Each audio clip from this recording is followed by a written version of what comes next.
Okay, good afternoon, students. How are you? Okay, that's fine. So today we are going to start this is chapter number 2, motion in one dimension. We have already done 5 lectures for the same chapter. अभी तक हम 5 topic कर चुके हैं इसके अंदर. हमारा एक लास्ट टॉपिक रहेगा सिर्फ इसके अंदर, क्या है वो आपका एक्सेलरेशन. क्या है बच्चों आपका एक्सेलरेशन. अब ये देखो बहुत ही इंपॉर्टेंट पॉइंट होगा एक्सेलरेशन. आपने पहले पढ़ा सिर्फ डिस्टेंस के बारे में, ठीक है, या डिस्प्लेसमेंट. कोई दिक्कत नहीं है. पहला पॉइंट ये पढ़ा था आपने, फिर आपने पढ़ा स्पीड के बारे में और वेलोसिटी के बारे में. अब फिर आपका लास्ट पॉइंट रहेगा एक्सेलरेशन. ठीक है बच्चों, तो पहले हमने पढ़ा डिस्टेंस, यानी कि ऑब्जेक्ट ने पाथ फॉलो किया. अब फिर उसको हमने टाइम से डिवाइड कर दिया तो हमारा आ गया स्पीड. टाइम से डिवाइड किया तो हमारा क्या आ गया स्पीड. अब उसी स्पीड को अगर हम टाइम से फिर डिवाइड करें तो हमारी आ जाएगी rate of change of speed.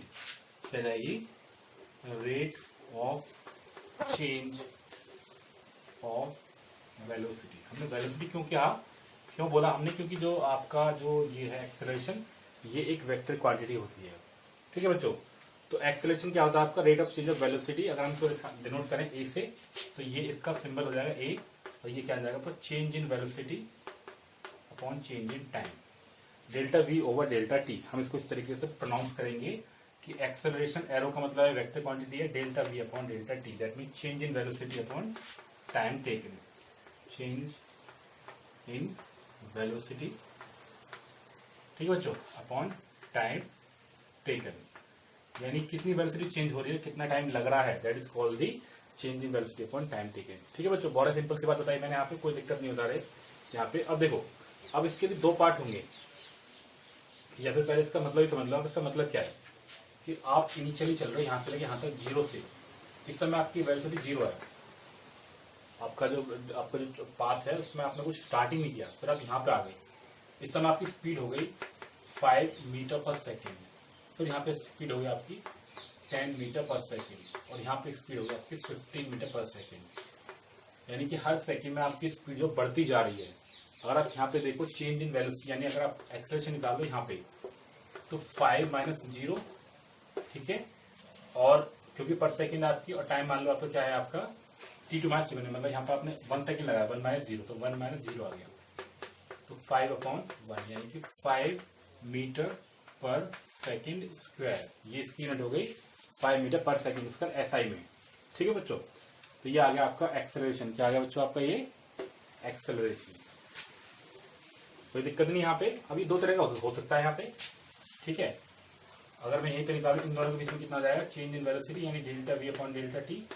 तो लेट से कितना आपका 15 माइनस 10 माइनस 15 माइनस 10 अपॉन कितना है, लेट से यहाँ पे 1 आया, 2 आया, 2 माइनस 1, तो 5 अपॉन 1, तो 5 मीटर पर सेकेंड स्क्वायर. ये है आ गया आपका एक्सेलरेशन. और ये 2 तरह का हो सकता है. ठीक है बच्चों, उससे पहले आगे जाने से पहले आप समझ लो कि ये it is a vector quantity. It is a vector quantity. ये आपकी एक वेक्टर क्वांटिटी होती है. क्यों?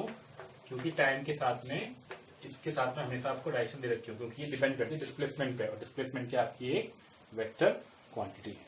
ठीक है बच्चों, बात में आ गई. और इसकी जो यूनिट होगी, हम बात करेंगे एसआई यूनिट की. क्या बात करेंगे इसकी एसआई यूनिट की. तो एसआई सिस्टम के अंदर क्या जाएगी, एसआई यूनिट क्या जाएगी इसकी, इज मीटर पर सेकेंड स्क्वायर. मीटर सेकेंड के माइनस के 2 और मीटर पर सेकेंड स्क्वायर. कैसे बोल सकते हैं इसको, बोलने में कोई दिक्कत नहीं. ठीक है, तो आपकी घर की बात है, आपका जैसा मन करे आप इसको ऐसा बोल सकते हैं. तो बात में आ गई यहाँ पे. तो हमने पढ़ा एक्सेलरेशन के बारे में. एक्सेलरेशन क्या है, change in velocity upon time taken, that is called acceleration. और ये 2 तरह का हो सकता है एक्सेलरेशन. एक तो होता है पॉजिटिव एक्सेलरेशन, एक होता है नेगेटिव एक्सेलरेशन. ठीक है, there can be 2 kind. One is the positive and one is the. Okay बच्चों, सॉरी फॉर द डिस्टर्बेंस. तो हमारा लेक्चर अभी हम चल रहे हैं इसमें, ठीक है. हमारा बीच में रुक गया था क्योंकि आपने महसूस किया हुई डिस्टर्बेंस हुआ था बाहर से.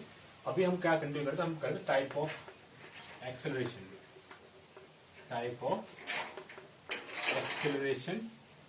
अब इसमें जो आपके टाइप में दो तरह के होते हैं, एक होता है आपका पॉजिटिव एक्सेलरेशन, यानी कि अगर आपका जो एक्सेलरेशन है वो स्पीड को या वेलोसिटी को बढ़ाने में हेल्प कर रहा है तो हो जाएगा पॉजिटिव। अगर आपका वही एक्सेलरेशन घटाने में हेल्प कर रहा होगा तो कहलाएगा नेगेटिव एक्सेलरेशन या डी एक्सेलरेशन। ठीक बच्चों, चलो बच्चों, तो मैंने आपको बताया कि अगर वो हेल्प कर रहा है आपको पॉजिटिव, मतलब कि वो आपकी स्पीड को बढ़ा रहा होगा तो पॉजिटिव एक्सेलरेशन हो जाएगा, अगर वो आपकी स्पीड को घटा रहा होगा तो नेगेटिव एक्सेलरेशन बन जाएगा, जिसको हम डी एक्सेलरेशन भी बोलते हैं। नेगेटिव एक्सेलरेशन या बच्चों में क्या बोलते हैं आपका डी एक्सेलरेशन भी बोलते हैं, डी एक्सेलरेशन। ठीक है, अब इसका एक टाइप से और भी होता है जिसको बोलते हैं यूनिफॉर्म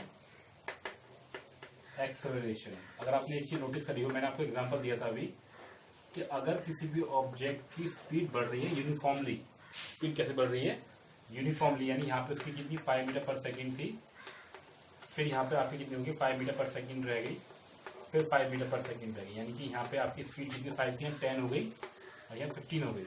तो हर बार जो है आपकी स्पीड बढ़ रही है बट यूनिफॉर्मली बढ़ रही है, यानी हर बार जो आपका एक्सेलरेशन आएगा वो सेम आएगा। मैंने आपको एक एग्जांपल में लिख के दिखाया भी था, वहाँ पे 5 आ रहा था, वहाँ पे 5 मीटर पर सेकेंड स्क्वायर। तो हर बार आपका जो एक्सेलरेशन है यहाँ पे 1 2 3 तरीके से, तो अगर आप अपना एक्सेल निकालोगे चेंज इन वेलोसिटी यानी कि 5 माइनस 0 1 माइनस 0 यानी कि 5.1 यानी कि 5 मीटर पर सेकेंड स्क्वायर।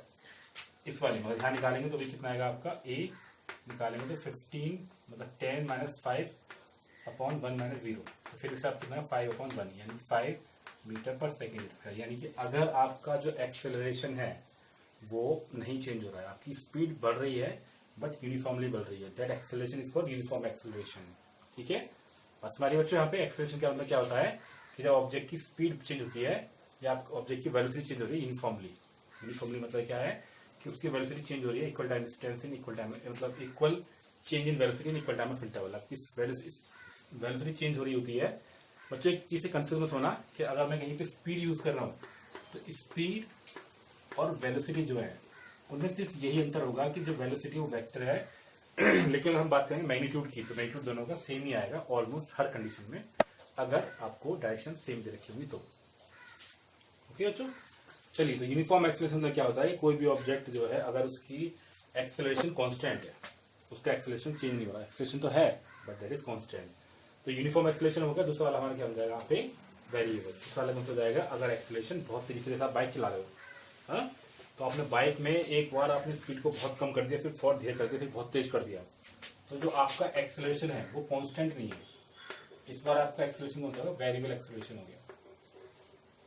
कि आपका एक्सेलरेट बोलते हैं ना, जब आपने सुना होगा बाइक को हमने एक्सेलरेट कर दिया, बाइक को एक्सेलरेट कर दिया यानी कि हमने बाइक को, वो ऑब्वियसली यही टर्म होता है, हमने बाइक की स्पीड को बहुत तेज बढ़ा दिया। मतलब यहाँ पे आपकी स्पीड थी 50 मीटर पर सेकेंड, आपने फटाफट से 0 कर दी, रोक दिया, ब्रेक लगा दिया, फिर आपने एक साथ में अपनी 40 कर दी, 40 मीटर पर सेकेंड, फिर आपने यहाँ पे फिर उसको बढ़ा दिया, फिर 80 मीटर पर सेकेंड कर दिया।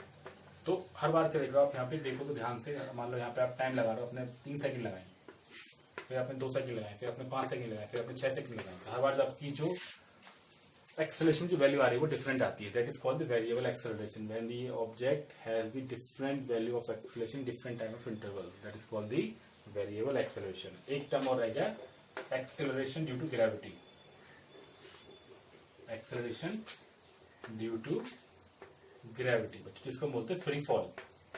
आपने कहा कि चौक को मैं छोड़ दूं तो चौक हमेशा एक ही मोशन से आएगी, कभी ऐसा नहीं ग्रेविटी की वैल्यू कभी ज्यादा हो जाएगी कम हो जाएगी, स्मॉल जी जिसको डिनोट करते हैं, इसको बोलते हैं ग्रेविटेशनल एक्सेलरेशन। जिस एक्सेलरेशन से कोई भी ऑब्जेक्ट को अर्थ अपनी तरफ खींचती है, जिस एक्सेलरेशन से, वो एक्सेलरेशन आपको कहता है एक्सेलरेशन ड्यू टू ग्रेविटी या ग्रेविटेशनल एक्सेलरेशन बोलते हैं। तो एक्सेलरेशन जैसे कि नाम में बता रहा है due to gravity, due to earth pull, earth के पुल की वजह से, अर्थ के फोर्स की वजह से जिससे वो खींचती है हर एक चीज को अपनी तरीके से, उसको बोलते हैं ग्रेविटेशनल एक्सेलरेशन। ठीक है बच्चों, तो इस तरीके से मैंने ओवरऑल ये सारा का सारा जो आपका सेक्शन फर्स्ट था वो कवर कर लिया है। आप इसके न्यूमेरिकल्स को आराम से सॉल्व कर सकते हो, तो कोई दिक्कत आती है तो you can contact me any time, you can either contact me through WhatsApp, you can contact me through my, you can write in the comment section that you need to some kind of help in the particular question. Okay बच्चों, बात समझ आ गई? But don't forget to don't forget to subscribe the channel, and also make sure you press the bell icon before you do that. Okay? Once again बच्चों, thank you so much for watching this entire lectures, because we have done 6 lectures for that particular topic, and I'm sure you enjoyed that. If you enjoyed that, don't forget to like, share and subscribe. Once again, thank you so much for watching this video. Enjoy it. Bye bye for now.